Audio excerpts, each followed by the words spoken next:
नागपूर जिल्ह्यातील कन्हान पोलीस स्टेशनच्या हद्दीत असलेल्या नागपूर-जबलपूर राष्ट्रीय महामार्गावरील वाघोली गावालगतच्या मान हॉटेल लॉजमध्ये सुरू असलेल्या कुंटणखाण्यावर कन्हान पोलिसांनी धाड टाकत संतापजनक प्रकार उघडकीस आणलाय।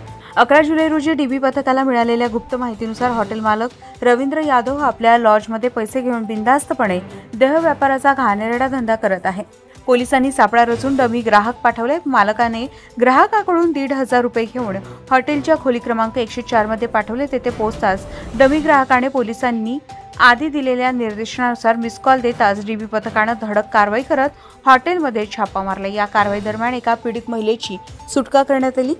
ती महिला मूळची बालाघाट जिल्ह्यातील असल्याचं समोर आलंय। चौकशीत उघड झाले की हॉटेल मालकाने तिच्या अशिक्षितपणाचा आणि आर्थिक गरिबाचा गैरफायदा घेत तिला देह व्यापारात ढकलले। त्यामुळे केवळ कायद्याचाच नाही तर मानवतेचाही गळा घोटल्याचं स्पष्ट झालंय।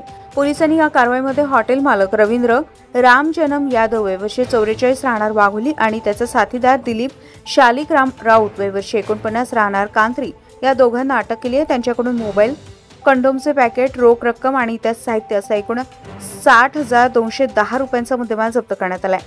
सदरची कारवाई उपविभागीय पोलीस अधिकारी संतोष गायकवाड, पोलीस निरीक्षक वैजयंती मांडवधरे यांच्या मार्गदर्शनाखाली सहाय्यक पोलीस निरीक्षक राहुल चव्हाण, हरीश सोनभद्रे, अमोल नागरे, अश्विन गजबिये, जीवन विघे, मोहित झाडे, आकाश शिरसाट, आशिष बोरकर आणि महिला पोलीस हवालदार नालंदा पाटील यांचा महत्त्वपूर्ण सहभाग होता।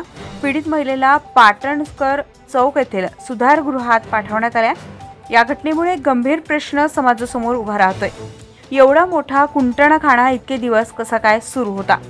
प्रशासन, स्थानिक यंत्रणा आणि समाज यांचं याकडे लक्ष का गेलं नाही?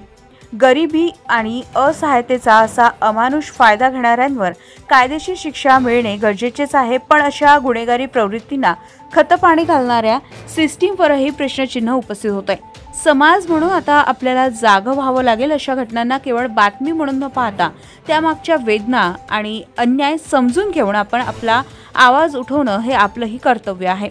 निजाम महाराष्ट्र 24 न्यूज करता ऋषभ बावणकर, कन्हान, नागपूर। ताज्या घडामोडी आणि बातम्या जाणून घेण्यासाठी गरजा महाराष्ट्र 24 न्यूज या आपल्या YouTube चॅनलला सबस्क्राईब करा आणि बेल आयकॉन दाबायला विसरू नका, जेणेकरून आपला व्हिडिओ आल्याची ताजी खबर तुम्हाला ताबडतोब मिळेल।